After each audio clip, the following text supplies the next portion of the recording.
Now, a 7th class, I will explain Unit 4 Respiration, Topic 1 Difference between respiration and breathing. Question answers. Question number 1, what is respiration and where does it take place? Respiration क्या है और ये कहाँ होती है? Respiration is chemical reaction है which takes place in the cells of the body tissue और ये body cells के body tissues में होती है. You can see in this diagram, this is the diagram of the cell और जिसमें आपको जो है वो क्लियरली पता चल रहा है कि हाउ डू द सेल्स जो हैं वो इनटेक करते हैं ऑक्सीजन्स का एंड फूड का एंड देन जो है उसको कार्बन डाइऑक्साइड एंड वाटर की शक्ल में उसको रिलीज़ करते हैं. दिस ऑल प्रोसेस जो है वो इस प्रोसेस को we call respiration. Now question number 2, what are word equations for respiration. Respiration के लिए वर्ड इक्वेशन क्या है? Answer glucose plus oxygen, carbon dioxide plus water plus energy. यानी ग्लूकोज जब ऑक्सीजन के साथ मिलता है, ग्लूकोज जो ग़िज़ा हम लेते हैं वो सारी बॉडी में जाकर ग्लूकोज में कन्वर्ट होती है एंड ऑक्सीजन जो हम इनहेल करते हैं, जब ये दोनों मिल जाते हैं हमारी बॉडी में तो उससे हमारी बॉडी सेल्स जो हैं वो कार्बन डाइऑक्साइड प्रोड्यूस करते हैं and water and energy produce करते हैं.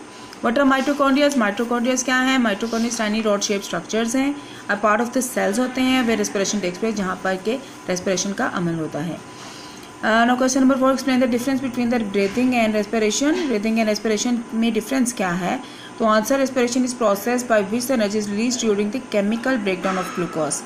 यानी respiration वो अमल है जिसमें कि एनर्जी प्रोड्यूस होती है जबकि केमिकल ब्रेकडाउन होता है ग्लूकोज का, जो हम ग़िज़ा खाते हैं उसकी तोड़ फोड़ होती है, तो ये अमल जो है होता है एनर्जी की शक्ल में और it take place in the cells of the body tissue में ये अमल होता है. जबकि breathing is a way of exchanging gases between the lungs and the surrounding air. जबकि ब्रीथिंग जो है वो गैसेस का जो है वो मुंतकिल होना है from lungs to from the lungs and the surrounding air से.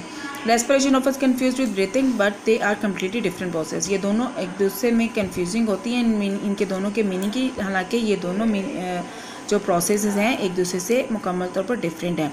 Now question number 5, explain why muscle cells have more mitochondria than the bone cells. Answer, muscle cells contain many mitochondria because they have to release large amount of energy quickly for movement. Muscle cells में जो है बहुत सारे mitochondria होते हैं जो कि large amount of energy को release करते हैं और जो भी हम movement करते हैं वो हमारे muscle cells की बदौलत हैं.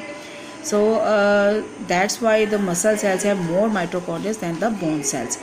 7th क्लास अपने क्वेश्चन आंसर्स को जो है वो अपनी नोटबुक पर लिखना है और इनको अच्छी तरह से लर्न भी करना है.